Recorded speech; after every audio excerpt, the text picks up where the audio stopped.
সে নাকি বলছে, আমায় খাবার দে, আমি তোকে রক্ষা করব, খাবার দে। তারপর থেকে প্রতিদিন শিল্পা অদ্ভুত আচরণ করতে লাগলো। ভাতের পাতিলে একা বসে ৩-৪ জনের সমান খাবার খেয়ে ফেলত। সামান্য কথায় রেগে গিয়ে বাড়ির জিনিসপত্র ছুঁড়ে ফেলত। গভীর রাতে একা একা উঠোনে দাঁড়িয়ে দূরে তাকিয়ে থাকত, যেন কারো অপেক্ষা করছে।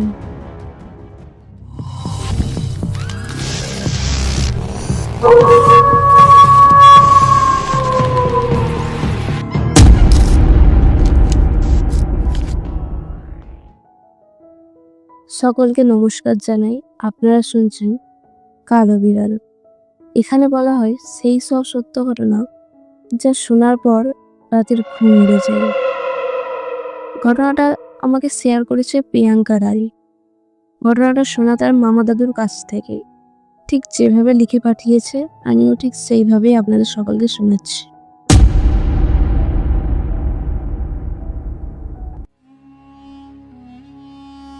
আমি প্রিয়াঙ্কা রায়।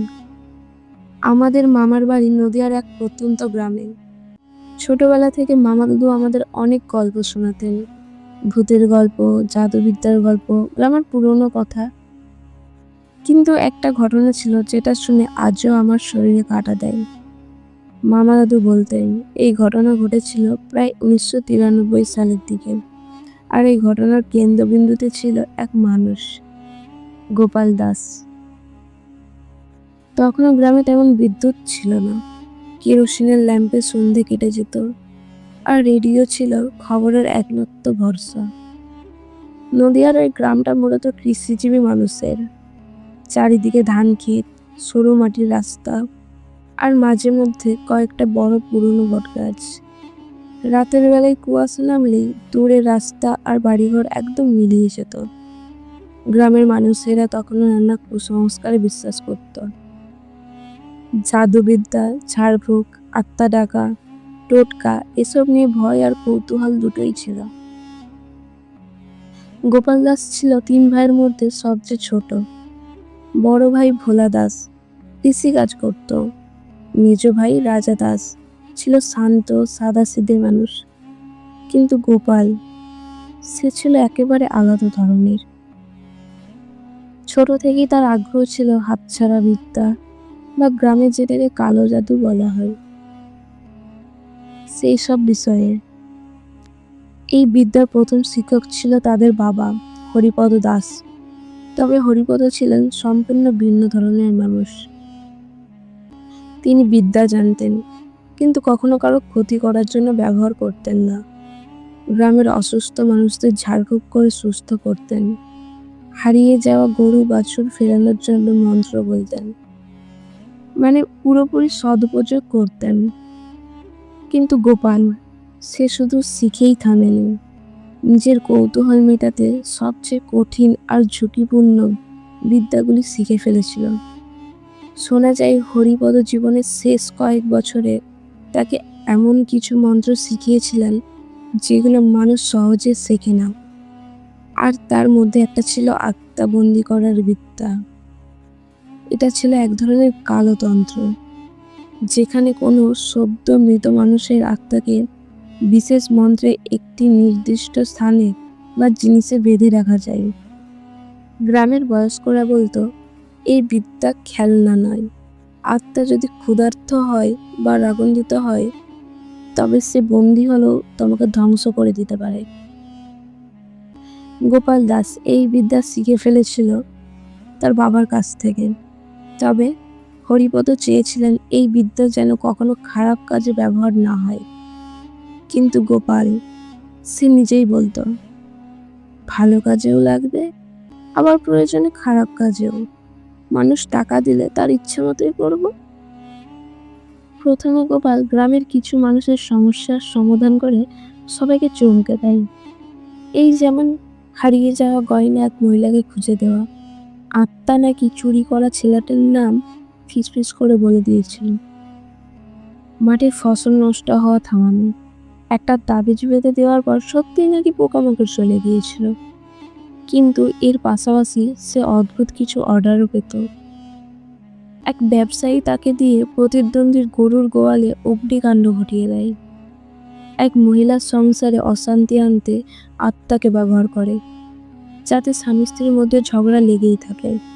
এমনকি শোনা যায় এক লোকের দোকানে রাতে চুরি করাতে গোপাল নাকি তার বন্দি আত্মাকে পাঠিয়েছিল।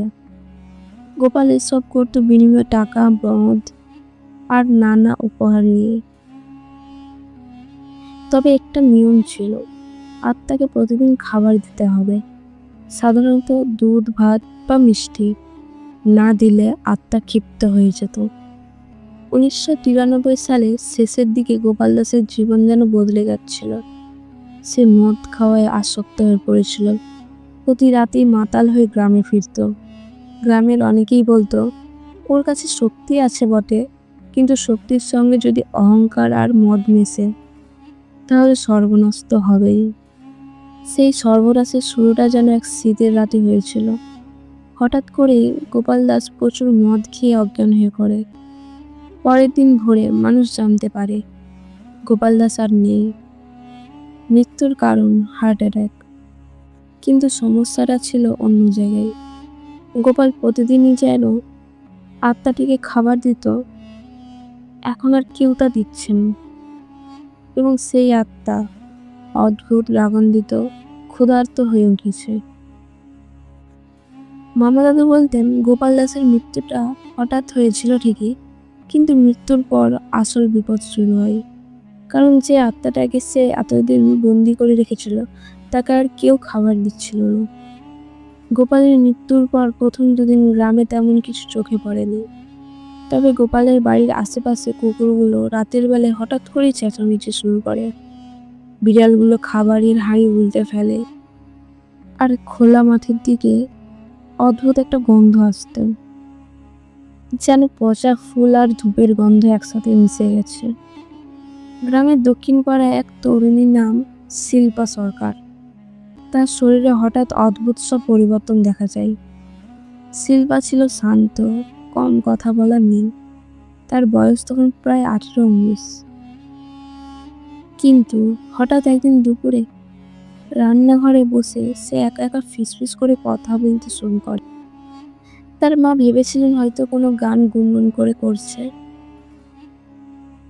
কিন্তু কাছে যেতেই শুনলেন সে নাকি বলছে, আমায় খাবার দে, আমি তোকে রক্ষা করব, খাবার দে। তারপর থেকে প্রতিদিন শিল্পা অদ্ভুত আচরণ করতে লাগলো। ভাতের পাতিলে একা বসে 3-4 জনের সমান খাবার খেয়ে ফেলত। সামান্য কথায় রেগে গিয়ে বাড়ির জিনিসপত্র ছুঁড়ে ফেলত। গভীর রাতে একা একা উঠোনে দাঁড়িয়ে দূরে তাকিয়ে থাকতো, যেন কারো অপেক্ষা করছেন। এক রাতে শিল্পার বাবা মা দেখলেন মাঝরাতে শিল্পা দরজা খুলে বাইরে চলে যাচ্ছে। তাকে ধরে ঘরে আনতে গেলে সে এক ঝটকায় বাবাকে মাটিতে ফেলে দেয়। শিল্পার শরীরে যেন অস্বাভাবিক শক্তিতে ভরে গিয়েছিল। তার চোখের মনি ফ্যাকাশে আর গলার স্বর বদলে গিয়ে কর্কশ হয়ে গিয়েছিল। আমায় দুধ ভাত দে, না হলে সব শেষ করে দেব। গ্রামের বয়স্করা বুঝে গেলেন এটা সাধারণ অসুখ নয়, এটা গোপাল দাসের বন্দি করার সেই আত্মার কাজ। শিল্পার ঘটনা গ্রামে ছড়িয়ে পড়তেই সবাই আতঙ্কিত হয়ে গেল। মানুষ বলতে লাগলো, গোপাল তো এমনই করত, কারো উপকার করত, আবার কারো সর্বনাশ করত। এখন তো সে নেই, আত্মাটা নিশ্চয়ই ক্ষুধার্ত হয়ে পড়েছে। কেউ কেউ রাতে গোপালের পুরনো বাড়ির পাশ দিয়ে হাঁটতেও সাহস করতো না, কারণ তারা বলতো গোপালের উঠোনে এখনো রাতের বেলায় ছায়া নড়াচড়া করে, আর মাঝে মধ্যে কারো ফিস ফিস আওয়াজ শোনা যায়। শিল্পার রাগ আর খাওয়া দাওয়া লোভ দিনে দিনে বাড়তেই লাগলো। সে দিনের বেলায় স্বাভাবিক থাকতো, কিন্তু সন্ধ্যা নামলেই যেন অন্য মানুষ হয়ে যেত। কখনো রান্নাঘরের হাঁড়িতে মুখ গুজে সব খেয়ে ফেলত, কখনো উঠোনে বসে একা একা মাটিতে কিছু আঁকতে লাগতো। অদ্ভুত সব চিহ্ন, যেগুলো গ্রামবাসীরা আগে কখনো দেখেনি। একদিন তার মা দেখলেন শিল্পা খালি হাতে এক কাঁচা মাঠ ছিঁড়ে খাচ্ছে। ভয়ে তিনি চিৎকার করে ফেললেন। শিল্পা তখন গম্ভীর গলায় বলল, গোপাল আমায় বেঁধে রেখেছে। গোপাল নেই, কিন্তু আমি ক্ষুধার্ত। গ্রামের কিছু প্রবীণ মানুষ মিলে ঠিক করলেন গোপালের বাবা হরিপদ দাসের কাছে যেতে হবে, কারণ যদি কেউ এই আত্মাকে থামাতে পারে তাহলে সেই পারবে। হরিপদ তখন অনেক বয়স্ক, প্রায় শয্যাশায়ী। তবুও তিনি খবর শুনে গম্ভীর হয়ে বললেন, আমি জানতাম একদিন এটা হবে। গোপাল আমার কথা শোনেনি। তিনি বুঝতে পারলেন গোপাল যে আত্মাকে বন্দি করেছিল সেটা ছিল এক সময়কার গ্রামেরই এক যুবক, রতন, যিনি এক মারপিটে আহত হয়ে মারা গিয়েছিলেন। আর মৃত্যুর পরেও তার মন থেকে ক্ষুধা ও রাগ মুছে যায়নি। হরিপদ বললেন, যতক্ষণ না তাকে শান্ত করে মুক্তি দেওয়া হবে সে শিল্পার শরীর ছাড়বে না, কিন্তু এর জন্য প্রস্তুতি লাগবে এবং সময় খুব কম আছে। মামা দাদু বলতেন গোপাল দাসের মৃত্যুটা ছিল একটা শরীরের শেষ, কিন্তু তার শেখা বিদ্যার ফাঁদ তখনও বেঁচে ছিল। আর সেই ফাঁদের মধ্যে বন্দী ছিল এক অস্থির ক্ষুধার্ত আত্মা। হরিপদ দাস খবর পাওয়ার পরই বুঝলেন কাজটা সহজ হবে না। তিনি অনেক বয়স্ক, হাত পা কাঁপে, কিন্তু মনের শক্তি এখনো অটুট। তিনি গ্রামের দুই বিশ্বস্ত মানুষ অমল ও মহাদেবকে ডাকলেন। আমার তাবিজ, শঙ্খ, কড়া, লোহা, কালো ধূপ সব নিয়ে এসো, রাতেই কাজ শুরু করতে হবে। হরিপদ জানতেন এই আত্মা এখন ক্ষুধার্ত ও ক্রুদ্ধ। তাকে শান্ত করার একটাই উপায়, প্রথমে তাকে খাবার দিয়ে প্রলুব্ধ করা। কিন্তু এই পুরো প্রতিক্রিয়া চলাকালীন আত্মা তার বাঁধন ছিঁড়ে ফেলতে চাইবে এবং আশেপাশে যাদের পাবে তাদের ক্ষতি করার চেষ্টা করবে। শিল্পার অবস্থা দিনে দিনে খারাপ হচ্ছিল। সে দিনের বেলায় শান্ত থাকলেও সন্ধ্যা নামলে তার চোখ লাল হয়ে যেত, ঠোঁট নীলচে রং ধারণ করত। একদিন বিকেলে মাঠের পাশ দিয়ে যাওয়া এক বৃদ্ধা দেখেছিলেন শিল্পা গাছের নিচে বসে কাঁচা পাঁঠার মাংস ছিঁড়ে খাচ্ছে। বৃদ্ধা ভয়ে দৌড়ে বাড়ি ফিরে গিয়ে দরজা বন্ধ করে দেন। এরপর থেকে গ্রামের মহিলারা সন্ধ্যের পর বাড়ির বাইরে বেরোতে ভয় পেত। বাচ্চাদের খেলার মাঠ ফাঁকা হয়ে গেল। রাতে দূরে কোথাও হঠাৎ বাঁশ ভাঙার শব্দ, কুকুরের একসাথে চেঁচিয়ে ওঠা বা বাতাসে ধূপের গন্ধ ছড়িয়ে পড়া, এসব যেন স্বাভাবিক হয়ে গেল। এক রাতে শিল্পার বাবা দেখলেন ঘুমের মধ্যে শিল্পা হঠাৎ উঠে দরজা খুলে বাইরে চলে যাচ্ছে। তিনি চিৎকার করে ডাকলেও শিল্পা যেন শোনেনি। বাইরে বেরিয়ে এসে গোপালের পুরনো বাড়ির দিকে হাঁটতে শুরু করেন। তার হাঁটার ভঙ্গি অস্বাভাবিক, শরীর যেন মাটিতে ছুঁই ছুঁই করে এগোচ্ছে। তার বাবা ও কিছু প্রতিবেশী মিলে তাকে থামানোর চেষ্টা করলেন, কিন্তু শিল্পা এক ঝটকায় দুজনকে ফেলে দিল। তারপর তার গলা দিয়ে অন্যরকম এক কর্কশ স্বর বেরোল, আমায় খাবার দে, আমি তোকে বাঁচাবো, না দিলে সব শেষ করে দেব। এমন অবস্থায় হরিপদ সেখানে পৌঁছে গেলেন। তিনি সঙ্গে এনেছিলেন দুধ, ভাত, গুড় আর কাঁচা দুধের পাত্র। শিল্পার দিকে তাকিয়ে তিনি গম্ভীর স্বরে বললেন, রতন, তুই আমাকে চিনিস? আমি তোর হরিপদ কাকা। তুই ভুল করিস না, খা, তারপর শান্ত হয়ে যা। হরিপদ প্রথমে খাবারটা শিল্পার সামনে রাখলেন। শিল্পা এক দৃষ্টিতে তাকিয়ে রইল, তারপর পাগলের মতো খাওয়া শুরু করলো। ঠিক সেই সময় হরিপদ মন্ত্রোচ্চারণ শুরু করলেন। তার গলা ভারী, ধীর আর তীক্ষ্ণ। মন্ত্র চলাকালীন শিল্পা হঠাৎ কেঁপে উঠতে লাগলো, যেন শরীরের ভেতরে কিছু ছটফট করছে। তার চোখের মনি সাদা হয়ে গেল, মুখে ফেনা বেরোতে লাগলো। চারপাশে উপস্থিত সবাই ভয়ে পিছিয়ে গেল। কেউ কেউ ফিসফিস করে বলল, আত্মা বেরোচ্ছে, আত্মা বেরোচ্ছে। হরিপদ এক হাতে লোহার কড়া ধরেছিলেন, আরেক হাতে শঙ্খ বাজাচ্ছিলেন। শঙ্খের শব্দ আর মন্ত্রের তালে তালে শিল্পার শরীর মাটিতে লুটিয়ে পড়ল। সে চিৎকার করতে লাগলো, আমায় ছেড়ে দে, আমায় ছেড়ে দে। হঠাৎ এক ঝটকায় হাওয়া উঠল, ধূপের ধোঁয়া চারিদিকে ছড়িয়ে গেল, আর লোহার কড়া যেন নিজে থেকে কাঁপতে লাগলো। হরিপদের হাত কেঁপে গেলেও তিনি থামলেন না। তিনি জানতেন, এখন যদি মন্ত্র থামিয়ে দেন, আত্মা আর কখনো শরীর ছাড়বে না। তিনি শেষ মন্ত্র উচ্চারণ করতেই শিব অজ্ঞান হয়ে গেল। তার শরীর নিস্তেজ, কিন্তু মুখে শান্তির ছাপ দেখা গেল। হরিপদ সবাইকে বললেন, আত্মা এখন মুক্ত, কিন্তু একদম চলে যায়নি। কিছুদিন শিল্পাকে নজরে রাখতে হবে, আর প্রতি অমাবস্যায় ওর জন্য সামান্য দুধ ভাত রাখতে হবে, ওর ক্ষুধা মেটানোর জন্য। তিনি আরো বললেন, গোপাল যা করেছিল সেটা ক্ষমার অযোগ্য। আত্মা বন্দি করা মানে নিজের গলায় ফাঁস দেওয়া। মামা দাদু বলতেন, গোপাল দাসের মৃত্যুর পর আত্মার খেলা যত বড় ভয় এনে দিয়েছিল, মুক্তি পাওয়ার পরও সেই আতঙ্ক মানুষের মনে বছরের পর বছর রয়ে গিয়েছিল। হরিপদ দাসের ঝাড়ফুঁকের পর শিল্পা 3 দিন গভীর ঘুমে কাটালো। প্রথম দিন তার ঠোঁট নীলচে, শরীর ঠান্ডা ছিল।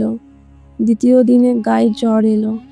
তৃতীয় দিনে জ্বর কমতেই সে ধীরে ধীরে চোখ খুলল। শিল্পা কিছুই মনে করতে পারছিল না, শুধু বলছিল, আমি খুব ক্লান্ত, অনেক হাঁটতে হয়েছে জানি। তার পরিবার হরিপদের নির্দেশ মতো প্রতি অমাবস্যায় দুধ ভাত ও সামান্য গুড় উঠোনের কোণে রেখে দিত। অদ্ভুতভাবে ওই খাবারগুলো সকালে গায়েব হয়ে যেত। কেউ কখনো খেতে দেখেনি, কিন্তু বাসন সবসময় একেবারে পরিষ্কার থাকতো।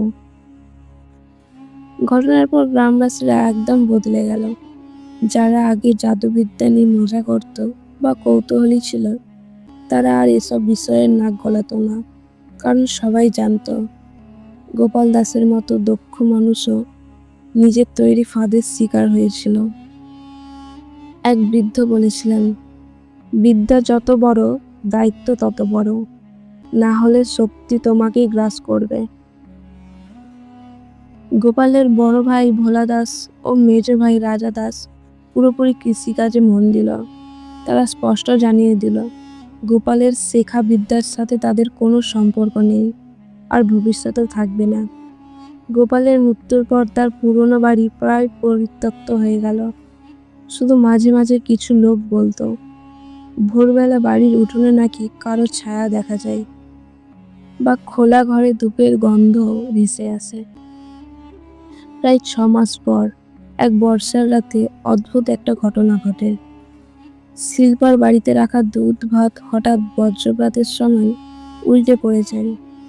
পরের দিন সকালে দেখা যায় খাবারের পাত্রটা মাটিতে পড়ে আছে, কিন্তু খাবারের দানাটুকু নেই। সেই রাতের পর থেকে আর কখনো খাবার উধাও হয়নি, বাসনও অক্ষত থেকেছে। হরিপদ তখন বলেছিলেন, এবার ওর মুক্তি হয়েছে, হয়তো ওর ক্ষুধা মিটেছে, হয়তো ও শান্তির জায়গায় চলে গেছে।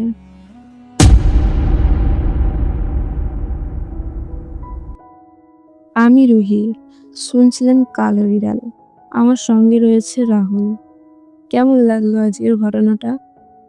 ঘটনাটা যদি ভালো লাগে একটা লাইক করবেন, কমেন্টে জানাবেন কেমন লাগলো আজকের ঘটনা।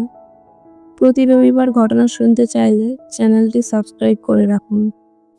আপনার সাথে যদি এরকম কোনো ভৌতিক ঘটনা ঘটে থাকে, বা আপনার কোনো শোনা ঘটনা আমাদের সাথে শেয়ার করতে চাইলে, সমস্ত ধরনের লিঙ্ক পেয়ে যাবেন আমাদের ভিডিও ডেসক্রিপশানে। ওখান থেকে আমাদের দিকে ঘটনা পাঠানো খুবই সহজ। সকলে ভালো থাকবেন, সুস্থ থাকবেন। ধন্যবাদ।